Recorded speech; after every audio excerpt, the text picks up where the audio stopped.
Hi guys, and welcome to another video response. Today I want to do a video response to a video by Samwise talking about where he talked about his top 10 RPG settings. I'm only going to cover 5, but these are 5 of my favourite RPG settings.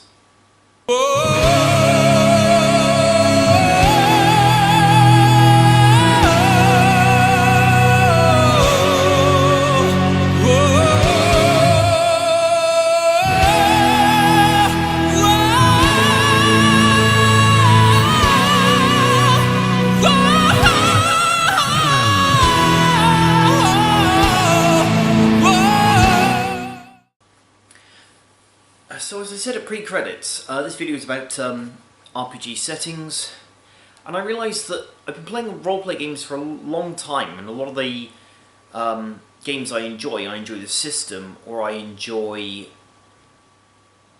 homemade settings, but actual pre-printed settings, there are only... I'm trying to think of ones that I've either played or I've read a bit about and really kind of latched onto. Because I played a lot of World of Darkness, for instance, and as much as I love Vampire the Masquerade and Mage the Ascension, they and World of Darkness in general was very sort of open sandbox, where you put all of the things in and then you pick and choose the bits that you actually want to use in your game. So as a setting, it's not, it's not as well defined. Likewise, I enjoy things like Feng Shui and 13th Age, which are, again, very kind of broad in their scope. So I had to really sort of think about settings that are so well defined that you could, just explore that particular setting. And so I came up with these 5. Now I'm going to start actually by addressing something I've said before.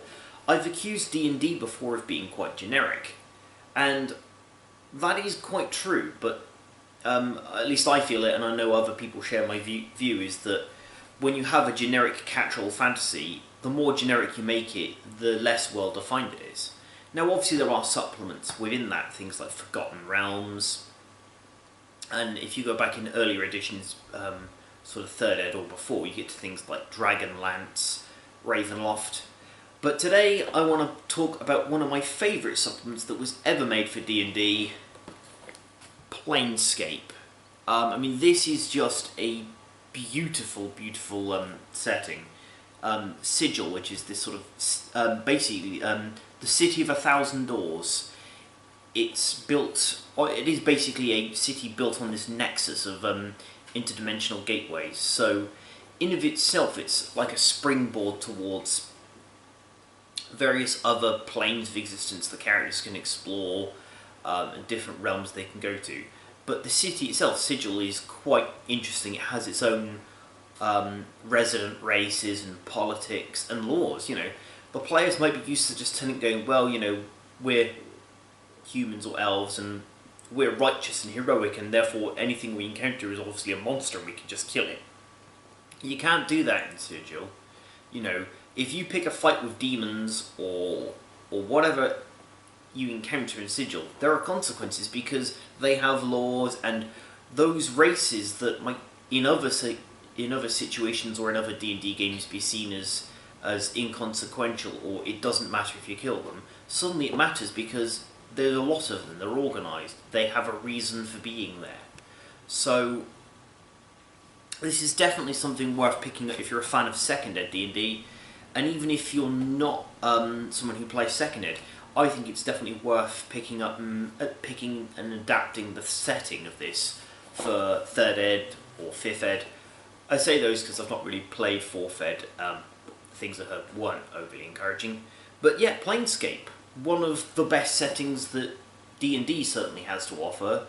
And yeah, world of possibilities and ideas. Now, if D&D and the high fantasy still feels too much, then you might want to go for something a little bit more historically inspired or grounded. I know I quite enjoy a lot of history, and I know a lot of people I game with have a passion for history. So if that's your bag, then let me strongly recommend the world of Thea, which of course is the world from John Wick's 7th Sea. I've recently been playing through a couple of campaigns, or actually a couple of one-shots from the new Second Edition 7th, which I have here. One of which your humble GM ran, and you can catch his video. He did a whole breakdown on the game and on the system. The current iteration of the system has some really nice character creation, really nice and simplistic, but still capturing the feel. And that's the thing, is all the nations in this feel very distinct. You've got your Avalonians, which are your sort of British. You've got your Montagnans, which are the sort of Three Musketeers-esque French, and then you've got things like the Eisen, which are your medieval Germans. There's a lot of different things here, and it does have that sort of, very much that sort of European Renaissance feel. It's quite good. The setting is very good. The mechanics for this, with the in the second edition, with the resolution where you define what it is you're going to achieve, and then you bid your successes in order to mitigate complications from that, is a bit weird. Apparently there is a version, a fan-made version online called 1.5, which has the mechanics and the resolution mechanics and stuff from the original game, but with the character creation from this. So I'm definitely going to look that up. But as a setting, I would find it very hard to fault this. You know, it has that sort of pseudo-historical feel, but also with magic. So you can play anything from sword-wielding Spanish conquistador type heroes or arquebusiers, through to the mysterious fate witches of Vodacce fate witches, which are basically it's basically like Venice. So yeah, if you like history, if you like swordplay, that's definitely a game world to explore. Is the world of Thea in 7th Sea. Now, I've talked a little bit about fantasy, but my other great love is science fiction. And probably one of the most popular roleplay genre for science fiction is cyberpunk. Cyberpunk, at least now, seems a bit anachronistic, because cyberpunk is quite rooted in this vision of what they thought the 1980s and 1990s were going to be like, which we're living in the early 21st century. We know it didn't quite pan out the way they thought it would. And yeah, I love those sorts of movies. I'm really excited because Ghost in the Shell's about to get a live-action version, and that's very cyberpunk. But if you don't, and of course a new version of Blade Runner as well, but if you want to go for something that has a fantasy twist to it, then I strongly recommend you try Shadowrun. Shadowrun is, to quote the 3rd edition of this is the 5th edition, but on the back of it said, where man meets machine meets magic. And at its core, that's what this is. This is cyberpunk meets D&D, really. So you can play elves or dwarves, or even orcs or trolls. You can play people with lots of cyberware, or street mages, gang members, all sorts of different people who inhabit this sort of grim, gritty future where they're forced to take a life in the shadows and become shadowrunners to, you know, perform illegal jobs in order to pay the bills. So, I mean, for starters, this game is great just because the artwork in this is amazing. Just like the different character types you've got there. So yeah, you've got an orc ganger and elves. The troll merc here. There is all sorts of different things you can do in this game,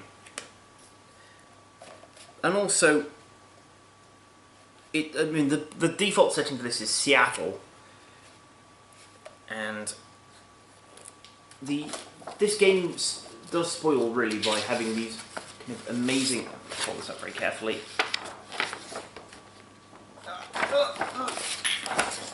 I do this one-handed, it's really awkward. I really don't want to tear these pages, because that would be awful. But I'm going to stand up for this. That is, if that's not evocative of a cool setting, you know, this kind of glittering neon jungle where corporations rule and control every aspect of your life, and populated by people who are forced to eke out a living in the lower levels of society. I think sometimes it can be a little bit spoiled by the fact that people only ever want to play the high-end stuff, when there's scope for playing gangers, there's scope for playing low-level corporate employees. There is actually a lot of scope in this as a setting that, if you're prepared to actually really read through and scratch the surface of, you can really find some cool stuff in here. So, if you like science fiction, you like cyberpunk, and you have played a lot of D&D, then this is definitely a game to look at. Now, I talked a bit about science fiction, but perhaps we want to go a bit more science fiction than that. Now, I grew up in the 90s, and one of the coolest things on TV in the 90s was this: Babylon 5. It was made by J. Michael Straczynski. It did 5 seasons. It's a really cool show, I think. The game is a D20 game, so I know that might put some people off, but it was made in the early 2000s when everybody wanted to make something in D20. But I think D20... I've not actually played this, but I think D20 would work quite well for this. You've got different races and classes. The setup of the world of Babylon 5, I think, potentially would suit D20 rather well. But as a world, as a universe, I think Babylon 5 is very well defined. Yes, it hasn't had the massive success that Star Trek has, but the characters and the races in this are very well defined. In fact, one of the best things about the TV show, in fact, was the ambassadors. Almost everybody I know who saw the TV show would agree that the interactions and the rivalries between Jakar and Malari, and Ambassador Jakar and Ambassador Londo Malari, were fantastic. But the races, as I said, they felt really well defined. I think, as a setting, if you want to do politics, if you want to do what it's like living on a frontier space station, or even if you want to do war stories, because the show does move into a war arc from about the sort of second, third season onwards, then there is a lot of scope that can be covered with this. Some people might say, might compare it to Star Trek Deep Space Nine. I think, this show beat Deep Space Nine to a lot of its cool ideas first. These guys had their own spaceship, the White Star, before Deep Space Nine had the Defiant. But I would still say that they got the politics much better in this setting than they did in Deep Space Nine.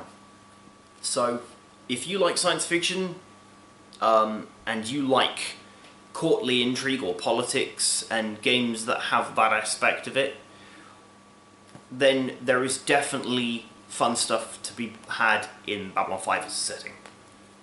Now, I saved the best till last, and I say the best till last because this is a setting that I guarantee you will have heard of. It's a game world you will know quite intimately because it's based on one of the most successful movie franchises of all time. It is, of course, Star Wars. There are several different versions of Star Wars as a game.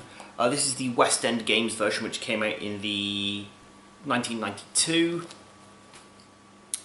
There is a more recent version, which I've not played, but is split into different time periods depending on whether you want to play Rebels, or Smugglers, or Jedi. And of course there was a D20 version that came out in between those, again during the aforementioned period where everybody was making D20 games. But this is my favourite version. It's a D6 based version, and at the point at which this came out, there was but 3 films. So this game was very much fueled by a lot of the now defunct expanded universe stuff. It used a lot of what was in the novels and the comics, and it means as a result you can play anything from smugglers, rebels, droids, Senate members, politicians, rogue members, runaway members of the Empire, and of course Jedi. Because let's face it, who doesn't want to be a Jedi?